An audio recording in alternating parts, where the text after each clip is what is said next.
আসসালামু আলাইকুম। আপনারা কেমন আছেন? আশা করি সবাই ভালো আছেন। আমি দুধ নিয়েছি, দুধটা ফেটে গিয়েছিল, তাই ভাবলাম মিষ্টি তৈরি করি। তো দেখতে পাচ্ছেন ছানা হয়ে গিয়েছে।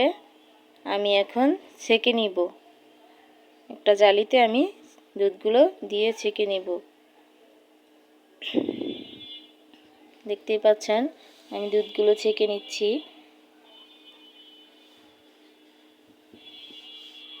তো আপনাদেরও ছানা হলে এরকমভাবে মিষ্টি বানাতে পারেন।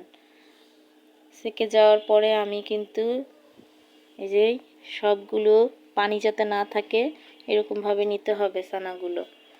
আর সবাই আমাকে সাবস্ক্রাইব করবেন অবশ্যই, আর লাইক শেয়ার তো অবশ্যই থাকবে। এরপর আমি ঘি দিয়ে একটু মথে নেব, যাতে মিষ্টিটা বানানোর সময় হাতে না লাগে। একটা প্যান বসিয়ে নিয়েছি, এরপরে চিনি দিচ্ছি। চিনি দেওয়ার পরে পানি দিবেন পরিমাণ মতো, বা যতটুকু চিনি নেবেন তার 2 কাপ পানি নেবেন সম পরিমাণ। তো আমি এমনিতেই দিচ্ছি, আমার আর মাপা লাগেনি, একটা আইডিয়া হয়ে গেছে যেহেতু আরও বানিয়েছি।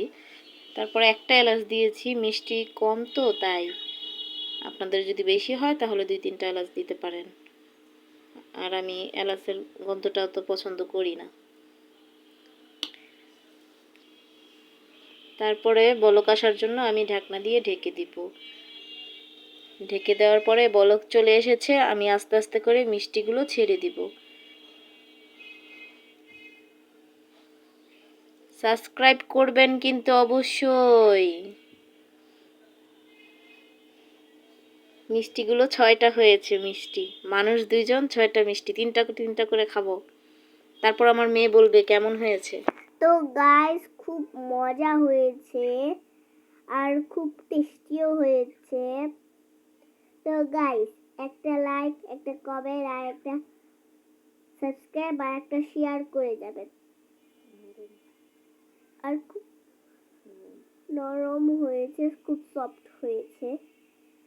তো guys like, comment, share, subscribe সব করে দেবেন, একটা না